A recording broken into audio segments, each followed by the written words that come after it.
AP వ్యాప్తంగా ration పునఃప్రారంభంతో ration డిపోలను మామిడి తోరణాలను ముస్తాబు చేసి పంపిణీకి సిద్ధం చేశారు రేషన్ డీలర్లు.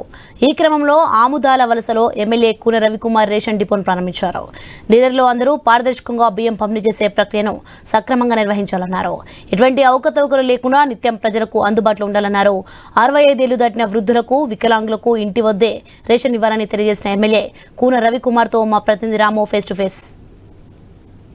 40 ఏళ్లుగా ఉన్న రేషన్ వ్యవస్థను మార్పులు చేస్తూ గత ప్రభుత్వం ఎండియూ వ్యవస్థను అయితే తీసుకొచ్చింది. ఈ క్రమంలో రేషన్ డీలర్లు కూడా కొంత నిరసన వ్యక్తం చేస్తున్న పరిస్థితిలో మళ్ళీ కూటమి ప్రభుత్వం అధికారంలోకి వచ్చిన తర్వాత ఎండి వ్యవస్థను రద్దు చేసి మళ్ళీ రేషన్ అనేది రేషన్ డీలర్ల సమక్షంలో ప్రజలకు అందుబాటులో తెచ్చే విధంగా అయితే ఈరోజు ప్రారంభించడం జరిగింది. దీనికి సంబంధించి ఆమదాల్స్ MLA PUC chairman Koona Ravikumar అయితే ఆమదాల్స్ సంబంధించిన ఒక రేషన్ డిపోను సందర్శించి అక్కడ ఉన్న పరిస్థితులు, అదేవిధంగా రేషన్ డీలర్లకు కొన్ని సూచనలు కూడా చేయడం జరిగింది. ఈ నేపథ్యంలో ఏదైతే ఈ రేషన్ డీలర్ల పునరుద్ధరణ కోసం ఆయన మనతో మనం మాట్లాడదాం. సార్, చూసుకుంటే గత ప్రభుత్వం చేపట్టిన ఎండి వ్యవస్థను పూర్తిగా రద్దు చేసి మళ్ళీ రేషన్ డీలర్లకు అనేది ఈ పగ్గాలు ఇవ్వడంలో ఆంతర్యం ఏమిటి, అసలు దీన్ని ఏ విధంగా మానిటరింగ్ చేయనున్నారు? 4 దశాబ్దాలుగా ఉన్నటువంటి డీలర్ వ్యవస్థని నిర్వీర్యం చేసి జగన్మోహన్ రెడ్డి కేవలం కమిషన్ల కోసం, పీడిఎస్ బియ్యాన్ని స్మగ్లింగ్ చేయడం కోసం ఎండియూ వ్యవస్థను అనేది తీసుకొచ్చారు.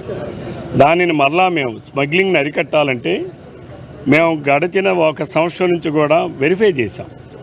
ఆంధ్రప్రదేశ్ రాష్ట్రం నుంచి కాకినాడ కేంద్రంగా ఏదైతే ప్రజలకి ఉచితంగా ప్రభుత్వం ఉచిత బియ్యం ఇస్తుందో ఆ బియ్యాన్ని మళ్ళీ ప్రజల దగ్గర తక్కువ ధరకు తీసుకొని దానినే రీసైక్లింగ్ చేసి ఇక్కడ విదేశాలకి తీసుకొని వెళ్తూ ఉన్నారు. ఇది వైసీపీ ప్రభుత్వంలో జగన్మోహన్ రెడ్డి గారి నాయకత్వంలో కొన్ని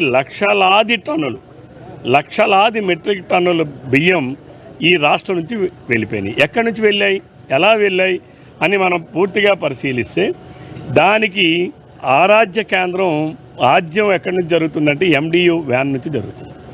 ఎండియూ వ్యాన్ నిర్వాహకులు ఎవరైతే ఉన్నారో వాళ్ళు ఎవరైతే పేదవాళ్ళకి బియ్యం ఇస్తున్నారో బియ్యాన్ని 10 రూపాయలకి వాళ్ళ దగ్గర నుంచి కొనుగోలు చేసి మళ్ళీ అదే వ్యాన్ల ద్వారా అదే సైరన్లు వేసుకొని వెళ్ళి రైస్ మిల్లులకు అమ్మేసి వాళ్ళకు ఒక 18 రూపాయలకో 15 రూపాయలకో అమ్మేసి మళ్ళీ మిగిలినటువంటి బియ్యాన్ని వాళ్ళు రైస్ మిల్లర్స్ దాన్ని రీసైక్లింగ్ చేసి మళ్ళీ దానిని ప్రభుత్వానికి 53 రూపాయలకు అమ్ముతున్నారు.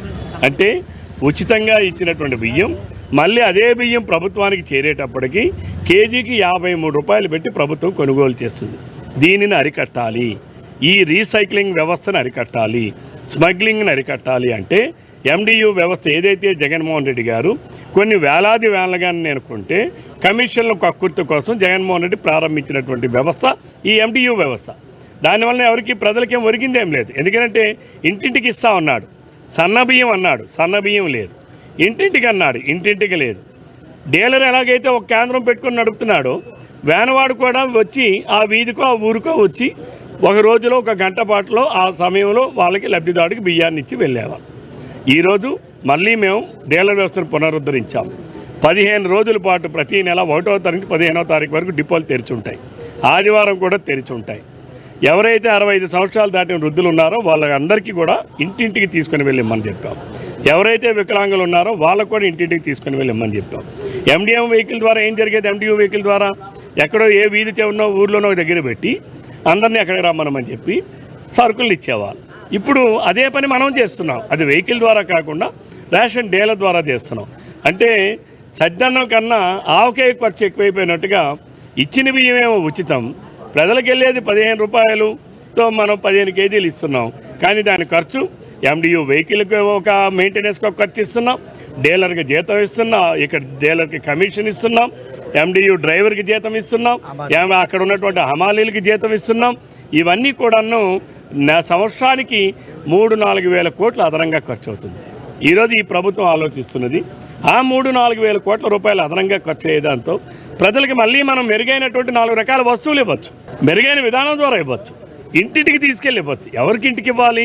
వృద్ధులకి ఇంటికి ఇవ్వాలి, వికలాంగులకి ఇంటికి ఇవ్వాలి. మిగిలిన వాళ్ళందరూ కూడా రోడ్డు మీద పెట్టే తీసుకుంటారు, లేదు ఆ డిపోకి వచ్చారని తీసుకుంటారు. వాళ్ళకి ఎవరికి అభ్యంతరాలు లేవు. అందుకనే మళ్ళీ తిరిగి దీన్ని పునరుద్ధరించాం. ఇప్పుడు కొత్త కార్డులు కూడా ఇస్తున్నాం. రేపు కొత్తగా రేషన్ కార్డుల సంఖ్య పెరుగుతుంది. ఇంకా కొన్ని రిలాక్సేషన్స్ ఇస్తున్నాం, మరికొన్ని రేషన్ కార్డులు కొత్త వస్తాయి.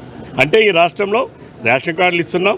తద్వారా రేపు రేషన్ డిపోల సంఖ్యను కూడా పెంచుతాం, షాపులను పెంచి ప్రతీ నెల 15 రోజులు అమ్మే విధంగా చర్యలు తీసుకుంటున్నాం. ఎవరైనా డీలర్ హెచ్చుతగ్గులు చేసినా తప్పులు చేస్తే తప్పనిసరిగా చట్టం ప్రకారం వాళ్ళు శిక్షిస్తాం, చర్యలు సార్, తీసుకుంటాం. ముఖ్యంగా చూసుకుంటే ఈ రేషన్ డీలర్లకి బాధ్యతలు అప్పచెప్పడంలో గతంలో ఇచ్చిన పరిస్థితులు బట్టి చూసుకుంటే కొంత పారదర్శకంగా ఉండదు, కొన్ని అవకతవకలు కూడా జరుగుతాయని ప్రజల్లో అపోహలు ఉన్నవి. దీనిపై ఎలాంటి మానిటరింగ్ చేయనున్నారు ప్రభుత్వం తరపు నుంచి? నేను అదే చెప్తున్నానండి. అసలు ఎండియూ ద్వారా జరిగింది మొత్తం స్మగ్లింగే జరిగింది కదా. జగన్మోహన్ రెడ్డి అనేటటువంటి వ్యక్తి ఏం చేశాడు, ఎండియూ వెహికల్స్ పెట్టాడు, ప్రజలకు అక్కడ ఉచితంగా బియ్యం ఇచ్చాం, ఆ బియ్యాన్ని 10 రూపాయలు కొనుగోలు చేయించాడు, ఆ ఎండియూ వెహికల్ ద్వారానే రైస్ మిల్లులకు పంపించాడు, ఆ రైస్ మిల్లుల ద్వారానే మళ్ళీ కాకినాడ పోర్టుకు పంపించాడు, స్మగ్లింగ్ చేశాడు, ఎక్స్పోర్ట్ చేసుకున్నాడు, కొన్ని లక్షలాది మెట్రిక్ టన్నులు ఎక్స్పోర్ట్ చేశాడు జగన్మోహన్ రెడ్డి. అయితే ఈ రాష్ట్రంలో ఎండియూ విధానం ద్వారా పెట్టి స్మగ్లింగ్ చేయించాలా మేము? ఏది ముఖ్యం? ప్రజలకి సరుకులు అందుబాటులో ఉంచడం, అందించడం ముఖ్యం. దానికి ఈరోజు ఎండియూ వెహికల్కి ఒకసారి ప్రజలు చెప్పండి, ఈరోజు వెహికల్ నిర్వహణకి ఎంత ఖర్చు అవుతుంది, వెహికల్ కొనడానికి ఎంత ఖర్చు అవుతుంది, డ్రైవర్ జీతానికి ఎంత ఖర్చు అవుతుంది, హమాలీ ఖర్చులు ఎంత ఖర్చు అవుతున్నాయి, మళ్ళీ ఆయిల్ ఎంత ఖర్చు అవుతుంది, మెయింటెనెన్స్ ఖర్చు ఎంత అవుతుంది, ఇవన్నీ కలిపి సంవత్సరానికి 3-4 వేల కోట్ల రూపాయలు. ఇది వృధా కాదా? అంటే ప్రభుత్వం అంటే ఏమిటి? ప్రభుత్వం ప్రజలు ఇచ్చింది, వీఆర్ ది కస్టోడియన్స్, కాపలాదారులు మేము. కాబట్టి ప్రతి పైసని కాపాడాలి, ప్రతి పైసా తిరిగి ప్రజలకు వినియోగంలోకి తీసుకురావాలి. అంతేగాని వృధా ఖర్చులు, వ్యయాస ఖర్చులు, కమిషన్ల కోసం ఖర్చులు, స్మగ్లింగ్ కోసం చేసే ఖర్చుల్ని అరికట్టాలి. ఈరోజు అందులో భాగంగానే మళ్ళీ డీలర్ వ్యవస్థను పునరుద్ధరించాం, ఎండియూ వ్యవస్థను రద్దు చేశాం. సార్, 2014లో మీ ప్రభుత్వం అధికారంలో ఉన్నప్పుడు నిత్యావసర వస్తువులు కూడా డీలర్ల ద్వారా సప్లై చేసిన పరిస్థితి ఉండేది. మళ్ళీ ఆ వ్యవస్థను తెచ్చే పరిస్థితి ఏమైనా ఉందా? అరే మేము నిత్యావసర సరుకులేనండి. నిత్యావసర సరుకులు అంటే బియ్యం ఉంటాయి, పంచదార ఉంటుంది, కందిపప్పు ఉంటుంది, గోధుమలు ఉంటుంది. మేము ఆ రోజు ఇంకా మెరుగైన వ్యవస్థని ఇంకా రూపొందించడం కోసం వాటిలన్నింటినీ కూడా కొన్ని డిపోల్ని విలేజ్ మార్ట్లుగా తయారు చేయాలని ఆ రోజు మేము ఒక పథకాన్ని తీసుకొచ్చాం, సూత్రప్రాయంగా ప్రారంభించాం. వాటన్నిటిని లైమ్లైట్లో తీసుకొచ్చి అన్ని డిపోలు కూడా ఆ రకంగా మార్చడానికి ప్రయత్నం చేశాం. ఈరోజు ప్రభుత్వం మారింది. జగన్మోహన్ రెడ్డి కమిషన్ల కోసం, స్మగ్లింగ్ కోసం వ్యవస్థనే మార్చాడు. ఈరోజు మళ్ళీ మేము ఇప్పుడు పునరుద్ధరిస్తున్నాం. అంటే జగన్మోహన్ రెడ్డి సాగించిన విధ్వంస పరిపాలనలో ఈ రేషన్ డిపోలు వ్యవస్థ, రేషన్ పంపిణీ వ్యవస్థ కూడా ఒక విధ్వంసం. ఇప్పుడు ఆ విధ్వంసాన్ని మళ్ళీ చక్కబెడుతున్నాం. దీన్ని రాబోయే రోజుల్లో తప్పనిసరిగా మెరుగైనటువంటివి అన్నీ కూడా రేషన్ డిపోల్లో దొరికే విధంగా ప్రభుత్వం చర్యలు తీసుకుంటుంది. సార్, కొన్ని ఏదైతే ఇంటి వద్దకే రేషన్ సంబంధించి వ్యవస్థ అనేది బాగుండేది, ఇప్పుడు మళ్ళీ డీలర్ వరకు వెళ్ళి గంటల కొద్ది నిరీక్షించవలసిన పరిస్థితి వస్తుందని ప్రజల్లో ఒక ఆందోళన ఉంది. దీనిపై ఏమైనా రెక్టిఫై చేసే పరిస్థితి? ఇది కేవలం వైసీపీ అభిమానులు ఎవరో మాట్లాడుతున్నటువంటి అపోహలు మాత్రం. నేను అడుగుతా ఉన్నాను, నేను చూసేవాడం కదా, మీరు చూసేవాళ్ళు కదా. రోడ్ల మీద మండు టెండలో వ్యాన్ వస్తే ఎక్కడో ఇక్కడ కనీసం ఉంటే నీడలోనైనా ఉంటారు, డిపో దగ్గర పోతే నీడలోనైనా ఉంటారు. 1 గంటలో ఇచ్చేసాం వెళ్ళిపోయే డీలరు. అందుకే 15 రోజులు సమయం ఇచ్చాం. అందరూ ఒకటేసారి రావక్కల్లా, రోజుకి 8 గంటలు ఇవ్వాలి, ఆదివారం కూడా ఇవ్వాలి. 1వ తారీఖు నుంచి 15వ తారీఖు వరకు ఇచ్చాం. ఇక్కడ మరి మేము ఎందుకు గంటలు ఎందుకు నిలబడాలి? ప్రజలు ఎందుకు నిలబడాలని నేను ప్రశ్నిస్తూ ఉన్నాను. మీరు చెప్పండి. ఆ రోజు ఎవరైనా ఎండిఎం వెహికల్ వస్తుందంటే కూలి పనికి వెళ్ళేవాడు కూలి పని మానేసి బియ్యం తీసుకోవడానికి ఉండాలి. ఈరోజు ఆ పరిస్థితి లేదే. మీరు రాత్రి వచ్చిన సాయంకాలం వచ్చిన డీలర్ మీకు బియ్యం ఇస్తాడే, మీ సరుకులు మీకు ఇస్తాడే. కాబట్టి మీరు ఎట్టి పరిస్థితుల్లో కూడా ఇది కేవలం వైసీపీ అభిమానులు సృష్టిస్తున్నటువంటి అపోహలు మాత్రమే. ప్రజలకి డీలర్ వ్యవస్థ ద్వారానే మెరుగైనటువంటి పంపిణీ వ్యవస్థను ఏర్పాటు చేస్తున్నాం, స్మగ్లింగ్ని అరికడుతున్నాం. నేను ప్రశ్నిస్తూ ఉన్నాను ప్రజల్ని, జగన్మోహన్ రెడ్డి సాగించినటువంటి బియ్యం స్మగ్లింగ్ కొనసాగించాలా, దాన్ని రూపుమాపాలా? ప్రజలు నిర్ణయించండి. మీ నిర్ణయం దేనికి? జగన్మోహన్ రెడ్డి విధ్వంస పరిపాలన అరికట్టాలనే కదా. కాబట్టి మేము స్మగ్లింగ్ని అరికడతాం. స్మగ్లింగ్ని అరికట్టాలంటే ఎండియూ వ్యవస్థను రద్దు చేయాలి. ప్రజలకు చేరువుగా వెళ్ళాలంటే అందుకనే 65 సంవత్సరాల వయసు దాటిన ముసలివాళ్ళకి అందరికీ ఇంటింటికి తీసుకెళ్ళి రేషన్ ఇస్తాం. ఎవరైతే వికలాంగులు ఉన్నారో వాళ్ళందరికీ కూడా ఇంటింటికి తీసుకెళ్ళి అదే డీలర్ వాళ్ళకి ఇస్తాడు, ఇంటింటికి ఇస్తాడు. ఇంకేం ఇబ్బందులు ఉన్నాయి ఇక్కడ? ఎవరికి ఇబ్బందులు ఉన్నాయి? ఎవడైతే స్మగ్లింగ్ చేయాలని ఆలోచన ఉన్నవాడు, ఎవడైతే ప్రజల నుంచి దోపిడీ చేయాలని ఆలోచన ఉన్నవాడు, ఎవడైతే విధ్వంసం చేయాలని ఆలోచన ఉన్నవాడు, అటువంటి వాడే వైసీపీ కార్యకర్త. ఆడికెవడికో ఉంటుంది బాధ, వాడి కోసం మేము పట్టించుకోం. ఈ సమాజంలో, ఈ రాష్ట్రంలో 10% మంది కరుడు గట్టినటువంటి తీవ్రవాదుల్లా ఉన్నటువంటి పహల్గాం తీవ్రవాదులు లాంటి వాళ్ళు ఉన్నటువంటి వాళ్ళు ఉన్నారు. వాళ్ళ కోసం మేము పట్టించుకోం. వాళ్ళు చేసే విధ్వంసాన్ని అరికడతాం. సార్, రాష్ట్ర వ్యాప్తంగా ఉన్న డీలర్లు అయితే కూటమి ప్రభుత్వానికి జేజేలు పలుకుతున్న పరిస్థితి అయితే కనిపిస్తుంది. ఈ నేపథ్యంలో వాళ్ళకి ఏదైతే కమిషన్ ఉందో దాన్ని కూడా పెంచితే బాగుండనేసి ఒక వాదన అయితే వినిపిస్తుంది. అలాంటి ఏదైనా శుభవార్త డీలర్ చెప్పే పరిస్థితి ఏముంది? తప్పనిసరిగా అండి, కాలానుగుణంగా జరిగేటటువంటి మార్పుల్లో తప్పనిసరిగా అన్ని వ్యవస్థలు కూడా మేము మెరుగ్గా చేస్తాం. మీరు కూడా చూస్తున్నారు. ఈ మధ్యకాలంలో మేము ఎవరైతే పూజారులు ఉన్నారో వాళ్ళకి పెంచాం, ఎవరైతే మౌజమ్స్ ఉన్నారో ముస్లిమ్స్ వాళ్ళకి పెంచాం, ఎవరైతే ఫాదర్స్ ఉన్నారో వాళ్ళకి పెంచాం. జగన్మోహన్ రెడ్డి నేను క్రిస్టియన్ అన్నాడు, వాళ్ళు కలిసి ముష్టి ₹3 కూడా ఇవ్వలేదు. ఈరోజు మేము పెంచి ఇచ్చాం. గత 10 నెలల బకాయిలన్నీ ఇచ్చాం. ఇది మా చిత్తశుద్ధి. అలాగే డీలర్ అనే వాళ్ళు కూడా మనకి సెంట్రల్కి ఆంధ్ర ప్రభుత్వం ఇచ్చేటటువంటి సూచనల మేరకు వాళ్ళకు కూడా పెన్షన్ పెంచాం. అలానే కమిషన్ కూడా తప్పనిసరి పెరుగుతుంది. ఇదేమి ఒకటేసారి ఈరోజు ఇంకా ప్రారంభించాం. దీనిని మళ్ళీ సమగ్రమైనటువంటి ప్రణాళికల్లో తీసుకొచ్చి తప్పనిసరిగా వాళ్ళతో కూడా మాట్లాడి వాళ్ళతో కూడా చర్చించి కమిషన్ కూడా పెంచేటటువంటి కార్యక్రమాలు జరుగుతాయి. ఇది నిరంతర ప్రక్రియ.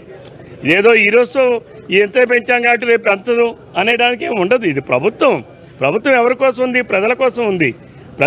ప్రజలకి మెరుగైనటువంటి ఫలితాలు అందించేటటువంటి క్రమంలో ఉన్నటువంటి భాగస్వాములైనటువంటి డీలర్లను కూడా తప్పనిసరిగా ప్రభుత్వం గౌరవిస్తుంది, గుర్తిస్తుంది. ఏదైతే బియ్యం విషయంలోనో 10-20 కేజీలు డెఫిసిట్లో డీలర్లకు ఇస్తున్నారు.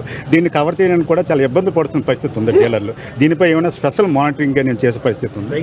ఎవరైనా డీలర్ మాకు బస్తాలో 5 కేజీలు 4 కేజీలు కేజీ తక్కువ వస్తుందంటే దానికి డీలరే బాధ్యుడు. ఎక్కడైతే సివిల్ సప్లైస్ గొడౌన్స్ నుంచి ఎక్కడైతే బియ్యాన్ని వాళ్ళకి సప్లై చేస్తారో అక్కడ వే మిషన్ ఉంది. వే మిషన్ చూసిన తర్వాతే వీళ్ళు సంతకాలు పెట్టి తీసుకుంటున్నారు.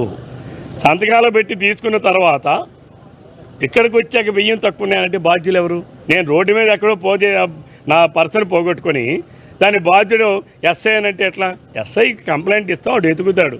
కొన్ని దొరుకుతాయి, కొన్ని దొరకకపో. ఇది డీలరే బాధ్యుడు. ఇది ఒకటి. రెండవది, నేను కూడా అధికారులకి జిల్లా యంత్రాంగానికి రిక్వెస్ట్ ఏంటంటే, నేను గమనించాను ఒకనాడు డిపోలు అక్కడున్న సివిల్ సప్లైస్ కార్పొరేషన్ గొడౌన్ నుంచి డీలర్కి వచ్చేంతవరకు మధ్యలో ఆ మీదన కళాశీలు కూర్చుంటున్నారు. ఈ కళాశీలు 2 పక్కలు పెట్టి ఇలా కన్నాలు పెట్టి తీసేస్తున్నారు. ఇది వాస్తవం. నేను కళ్ళారా చూసా. ఇది వాస్తవం. జరుగుతున్నది ఇదే. అటు డిపార్ట్మెంటు నిందమోస్తుంది, ఇటు డీలరు నిందమోస్తున్నాడు, లబ్ధిదారుడు నష్టపోతున్నాడు. మీరు అటువంటి కళాశాలని ఎవడైతే ఫ్రాడ్ చేస్తున్నాడో తొలగించండి, రిమూవ్ చేయండి ఆ కళాశాలని. ఇక్కడ జరుగుతున్నది ఎక్కడంటే అక్కడ గొడౌన్ నుంచి ఇక్కడికి వచ్చే లోపల ఆ వెహికల్స్ మీద అసలు వాళ్ళు ఎందుకు కూర్చుంటున్నారు? అసలు వాళ్ళు వెళ్తున్నారు కానీ వాళ్ళు ఎక్కడ మీద కూర్చొని తీసేస్తున్నారు, బొక్కలు పెట్టి చేస్తున్నారు. నేను కల్లారా ఒకనాడు ఓ బండి ఆపి చూశాను. ఆడు ఎలా కూర్చుంటాడు, ఆడు ఏలు కాకపోతే చూడండి బస్తా అటు పక్క ఇటు పక్క ఉంటాయి. అటువంటి ఫ్రాడ్ చేసేటటువంటి కళాశాలను రిమూవ్ చేయండి. కళాశాలగా పనిచేయడానికి చాలా మంది ఉన్నారు కాబట్టి దయచేసి అటువంటి అరికట్టండి. ఇది ఏదైతే గత వైసీపీ ప్రభుత్వం చేపట్టిన ఎండీ వ్యవస్థను రద్దు చేసి మళ్ళీ డీలర్లకు ఇవ్వడం, డీలర్లు కూడా హర్షం వ్యక్తం చేస్తున్నారు. అయితే స్వయాన ఎమ్మెల్యేలు కూడా ఏదైతే ఈ రేషన్ డీలర్లకు సంబంధించి ప్రారంభోత్సవాలు చేసి ఘనంగా ప్రజలకైతే రేషన్ అందుబాటులో తెస్తున్న పరిస్థితి కనిపిస్తుంది. ఏదైనప్పుడు కూడా ఈ వ్యవస్థపై ప్రజలు కూడా భిన్నాభిప్రాయాలు వ్యక్తమవుతున్న పరిస్థితి ఉంది. ఈ నేపథ్యంలో రానున్న రోజుల్లో దీనిపై ఎలాంటి పరిస్థితులు నెలకొంటే వేచి చూడాల్సిన పరిస్థితి కనిపిస్తుంది. వావట్ స్టూడియో.